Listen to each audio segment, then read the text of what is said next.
tell me 2024, madam. is Modi ji versus Stalin, and 2026 it's going to be Annamalai versus Stalin? Ma'am, 2024, madam, it is going to be Modi ji and Indian people. First time we are not going to see versus in Indian politics. It is Modi ji, Indian people. People are voting. Okay, that sounds like straight from typical, one of your... Typical please political don't give speech. me... No, I am not talking that, ma'am. Reason I am telling you, madam. What stature does MK Stalin ji has got? What stature to compare to Modi ji? What stature, madam? What stature? But if you speak to the DMK, they'll say, of course, in Tamil Nadu, Stalin has a bigger stature than Modi ji. Modi ji is in Delhi, he's in Gujarat, he's in many other states, but Tamil Nadu has a style of its own, which is Stalin. For the DMK people, it could be. For an average Tamilian, they cannot accept this fact. You can take our Chief Minister MK Stalin ji, compare him to Modi ji and do it. That can never get it. If at all DMK is doing, that will be the single greatest gift they'll be giving to BJP Tamil Nadu.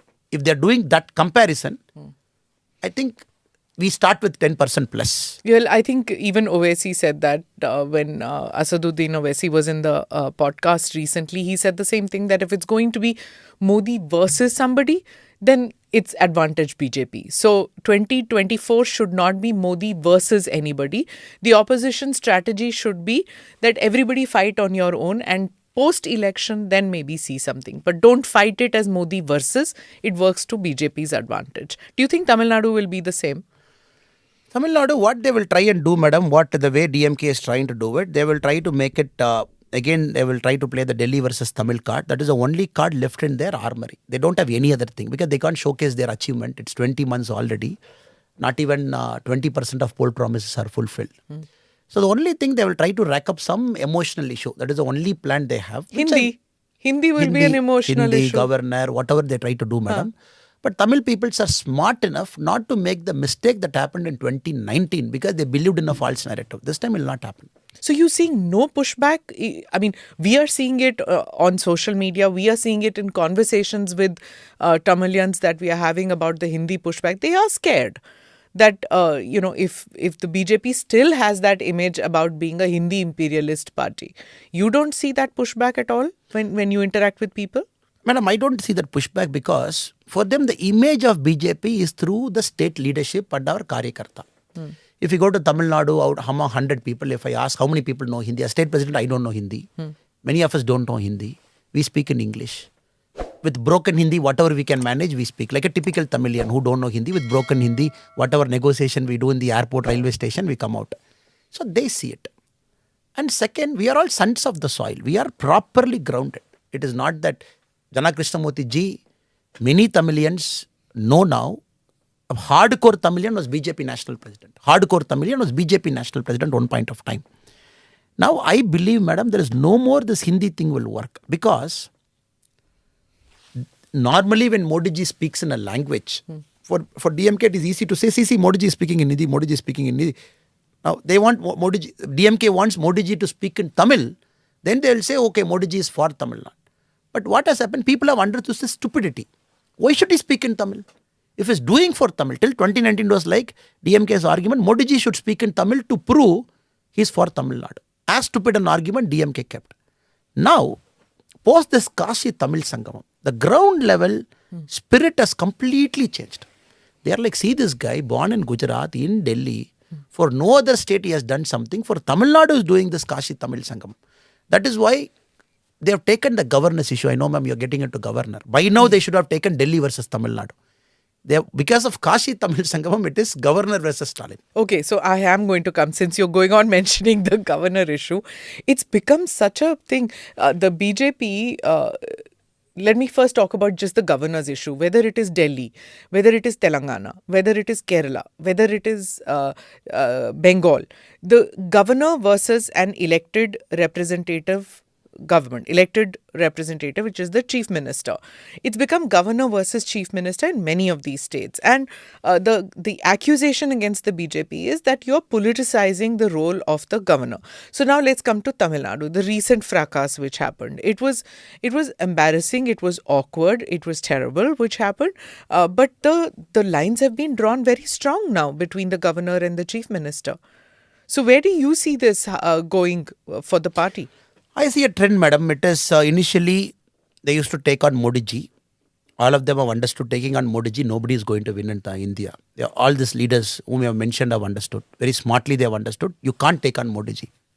Now they have to have some ruse to take on. That ruse has become the governor. They have taken on governor now. And indirectly they want to attribute, by taking on governor, I want to convey a message. Delhi is trying to remote control and do something in my state. We are losing our identity. We are losing our this thing. So let us not happen. This is the image that they want to build. In case of Tamil Nadu, madam, coming to Tamil Nadu. Tamil Nadu, among the many governors, different points of time we had, this governor is an outstanding professional, person born in Bihar, served in Kerala. Again got back to IB in Nagaland, governor there, came back to Tamil Nadu. You will not see a qualified person who has travelled across India, ma'am, northeast, south, Delhi, administrative capital. Domain expertise in many areas. So his vision is generally very broad vision he has got. Whenever we talk to him, we see he has got a very broad vision for the state. Now DMK somehow, they want a very pliable governor, where you give something, governor will sign. The whole thing started with NEET. NEET was the first rubbing point between the state and the governor. They said you have to sign. Governor said there is a problem. In the sense, Supreme Court has very clearly said this is a correct law. I can't go against the Supreme Court. Then they started, CM said, I will not participate in any function. I will not come for at-home reception. He did all this drama. Now it is with the President of India, madam, the NEET, whatever resolution assembly passed. Then every four months they waited. CM was saying that outstanding governor, very good for the state. These are the words he used in the stage for 4-5 months. Then the second rubbing happened, madam, when governor used a word called Tamil Nadu Tamilagam. That was a recent fight. Governor in an informal setting to a set of audience, he said, I prefer to use Tamilagam. He never said nobody should not use Tamil Nadu. He said, I prefer to use Tamilagam. I suggest you also to consider. This is what he said. If you ask me as a person, Annamalai as a person, what do you use? I prefer to use both Tamil Nadu and Tamilagam because I've been using it for the last many years. So those who don't understand, can you please explain the difference between the two? Tamil Nadu. Nadu means generally a country. Nadu generally means country. India Nadu it's called. India Nadu means country. India. Literally would be inhabitants of an area. No, Nadu is. Nadu means country, madam, in the colloquial term. Okay. But Tamil Nadu means it is basically the land of Tamils. If I can do a rough translation, a place, land of Tamils. People might carry an impression that this looks like a separate state. For an outsider to understand Tamil Nadu. Nadu means Tamil separate people, country. Tamil people, we call our state as Tamil Nadu. We call our country as India Nadu. So Nadu means country. Tamilagam means a place of Tamils. So this was technically nothing much. But what happened, DMK in the last 20 months, madam, couple of statements they made, I think which must have irritated the governor. One DMK MP made a statement. The conditions that existed in 1965 for demanding a separate state are existing even now. I am warning central government. This is one DMK MP. CM was sitting in the stage. Then one DMK spokesperson, he said, Tamil Nadu is always separate. It will be separate. Or DMK official spokesperson. So we have met governor. We have given memorandum to the governor saying this MP should be disqualified because he is going against the oath of the Indian constitution. Different times. So DMK, the moment the chief minister took power, he started using a word called Ondri Arasu. Again, Ondri Arasu means how India was formed. The DMK believes India was formed by the American way, where all states got together and formed a country. So he says Ondriyam. We are like, no, it is never Ondriyam. India is always a Madhya Arasu, meaning a central government, where state never fused together and formed a country. Country was there. 1956, we divided based on the boundaries were divided based on the language we speak. It is not that we fused together to become India. So this also has irritated governor when on record he has said that he doesn't prefer the word called Ondriyam. Ondriyam gives a feeling as if it's a subunit of something. It has to be Madhya. So there are some nuanced politics behind this Tamil Nadu Tamilagam. So governor suggested you please consider Tamilagam as a word. It was a suggestion, madam. He never imposed anything. He never said Tamil Nadu is wrong also. He said this is the connotation. Maharashtra, you have a word called Rashtra. Rajasthan, you have Tan, Rajasthan. Telugu, Desam, Desam you have. Everything gives some kind of a connotation. Tamil Nadu. But since DMK is not yet clear till now, the CM hasn't come on record and say, Tamil Nadu is part of India, we all are together, there is nothing called separation, nothing called this, nothing. Chief Minister hasn't clarified till now for whatever his MPs have spoken. That's a different matter, madam. For me, Tamil Nadu and Tamilagam are same. I don't see any difference in it because I understand the spirit behind it. The governor's thing was more to the people who believe Tamil Nadu is separate. The third confrontation recent is the assembly one. When the governor was invited, he went there. Even before he started speaking, a lot of media, especially from Delhi, is focusing on the governor's speech. But we have to understand what happened before the governor's speech. When the governor was about to talk, except the DMK, all their alliance parties, they rushed to the well of the house. They spoke ill of governor in the well of the house. They said you have to apologize for Tamil Nadu, Tamilagam. And you have mentioned Tamilagam, which we don't agree. And the speaker allowed them to come close to the governor. If you look at the image, ma'am, the governor is with the mic. They are almost 2 feet away from the governor. They were shouting. It was allowed for full 4.5 minutes. Then speaker very reluctantly, the marshals were called. All the people are pushed out. The CM was sitting in the first row with hands folded, watching this in front of his eyes. All his alliance partners, Congress did Gero, thrown out. Not thrown out. After 4.5 minutes, they walked out. The VCK, DMK's alliance partner. Communist Party, DMK's alliance partner. Then the governor was allowed to start the speech. You have to understand that context, ma'am. It was very tense environment. The governor was made to feel unwelcome.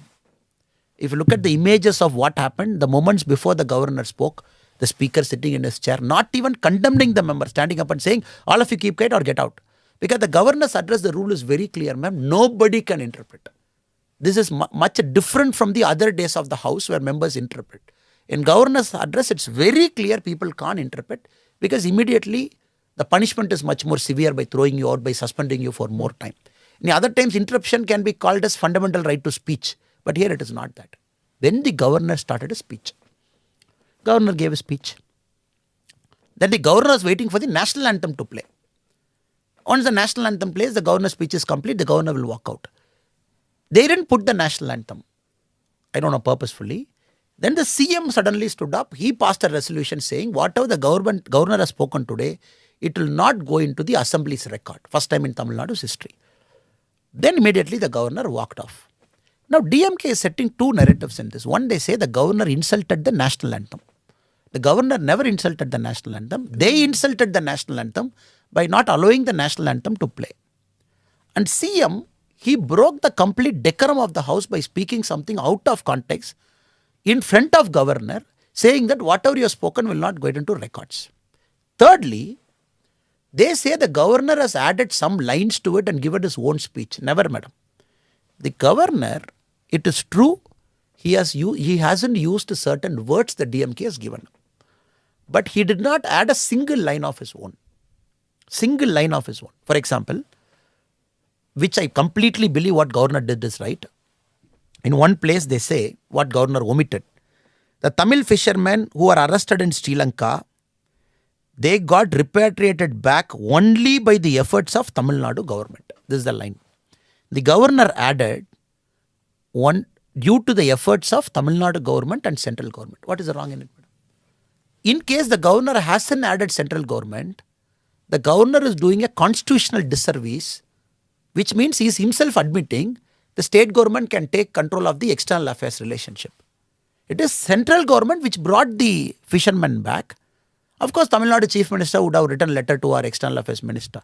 The governor, going by the constitution, added what is the constitutional's correct position. DMK is saying, no, whatever we should have given, you should have read it. The next line. They have mentioned Tamil Nadu as a state is a safe haven for peace. Just now we had an ISIS bomb blast. We had a police constable molested in a DMK function by DMK party functionary. Governor in his conscience, he said, is not going to read it. He never told it in the open. That is what we are given to understand. Because governor maintains a studied silence. He didn't read that one line. The next line they say, no, you insulted Ambedkarji, you insulted Annaduraiji, you insulted them and all. Governor never insulted them. In that line, the Dravidian model of development was there. But it was like a political line. They said the vigor, the valor, and the great march of Dravidian development model. Apparently, we were given to understand, Governor has said, please remove these three adjectives, vigor, valor, and march. I will read the other things. Because I can't speak like a political person. He doesn't have a problem with reading Dravidian model of development. But the words before it, glorifying Tamil Nadu, glorifying the chief minister by adding adjectives to it, Governor said, I am not reading this line. Since the state government did not agree to that, government skipped that entire para. Not even one line governor added on his own, madam. Now, any sane political observer will say, what governor did is right. If governor would have said, only Tamil Nadu government brought back Sri Lankan fishermen, it is against the Indian constitution. It will be against many things. And very importantly, we are finally seeing a governor in Tamil Nadu with a lot of conscience. Every governor had conscience. I am not putting anybody down, madam. But he's having a lot of conscience. He's saying, okay, I am going with you. The Council of Ministers have got superior power. I'm not questioning it. But be very reasonable. Tomorrow, DMK, in the next governor's address, I've thrown them a challenge. You will add one line saying, Tamil Nadu will separate from India very soon. And you want the governor to read, because you're quoting the provision of the constitution saying, governor has to read whatever the Council of Ministers have prepared. That will be an absurd logic, madam. Yeah. The governor has to apply his mind, see it is in validity with the Indian constitution and read it. That is why the DMK in the back foot now, after the governor's issue where people are angry with them, they're trying to play this Tamilagam, Tamil Nadu.